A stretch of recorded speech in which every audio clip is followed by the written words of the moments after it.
हम गृहस्थ हैं, हम अमुक हैं, हम सब देह भाव की स्वीकृति।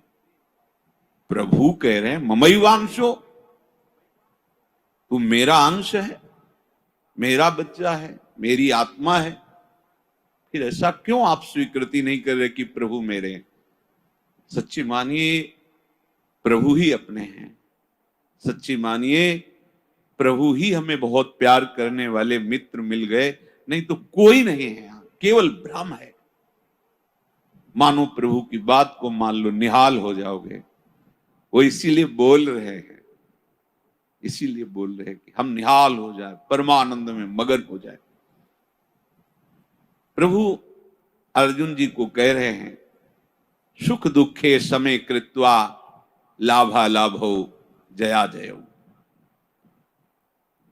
ये कर्म भूमि है, हमारा यहां जन्म हुआ है।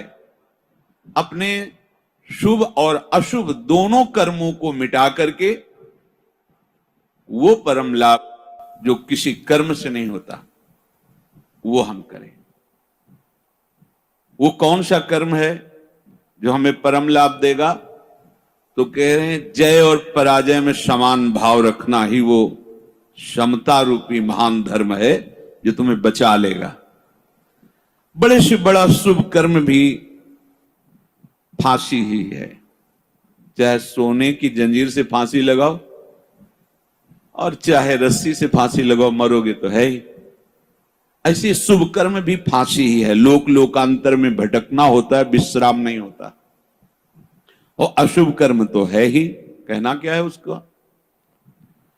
हर शरीरधारी से ये दो प्रकार की क्रियाएं होती ही हैं।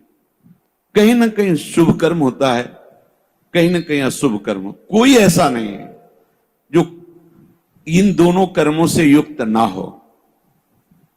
बड़े बड़े ज्ञानी जनों के शरीर के द्वारा भी ये दो क्रियाएं हो जाती हैं, पर वो अपने को अलग कर चुके हैं।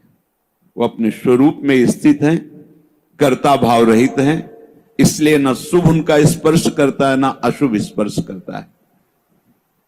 वो जान के कोई क्रिया नहीं कर रहे, संकल्प करके क्रिया नहीं कर रहे, स्वाभाविक हो रही।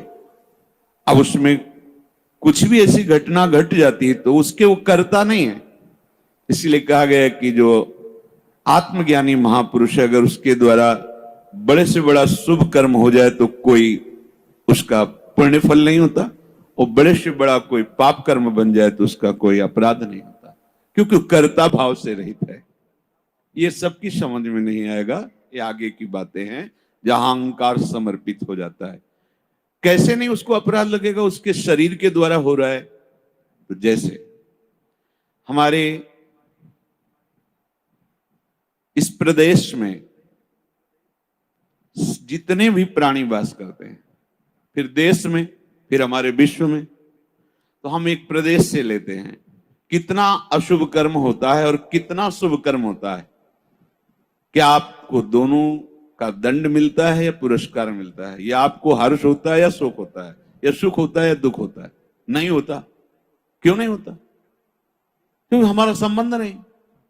हो तो रहा है, शुभ अशुभ कर्म हो रहा है प्रदेश में, देश में, क्योंकि कोई भी शरीरधारी कर्म किए बिना रह नहीं सकता। और जो शास्त्र सम्मत कर्म करते हैं वो भगवत मार्ग के पथिक होते हैं। वो साधारण उनकी गणना नहीं आती शुभ अशुभ में, वो तो भगवत धर्म का पालन करने वाले होते हैं। वो तो महात्मा होते हैं, भक्त जन होते हैं, प्रेमी जन होते हैं। वो त्रिगुणातीत अवस्था की तरफ उनकी गति होती है। पर साधारण प्राणी प्रायः क्रिया किए बिना रह नहीं सकता। क्रिया होती है, और क्रिया जब अहम से होती है तो कहीं ना कहीं लाभ बुद्धि, सुख बुद्धि होती है।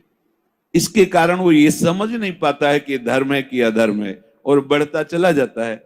कहीं खूब पापाचरण होते हैं, कभी कोई संयोग बन गया तो पुण्याचरण भी होते हैं। लेकिन आपको क्या फर्क पड़ता है? पूरे विश्व में दोनों प्रकार के कर्म हो रहे हैं, आपको क्या फर्क पड़ता है? कुछ नहीं। क्यों? क्योंकि उसका हमारा कोई संबंध ही नहीं है। समझ लीजिए। तो ऐसे ही विश्व का एक ये नमूना है, स्थूल शरीर, सूक्ष्म शरीर और कारण शरीर। जो भगवत तत्व के ज्ञाता महापुरुष जन होते हैं, बिल्कुल जैसे तुम्हारा प्रदेश के शुभ अशुभ कर्म से कोई संबंध ना होने के कारण न हर्ष है, न शोक है, न दंड है, न पुरस्कार है, ऐसे ही इस शरीर के द्वारा हुए शुभ अशुभ कर्म उसे बांध नहीं सकते। जिसने अपने स्वरूप को अलग करके इनसे संबंध त्याग कर दिया,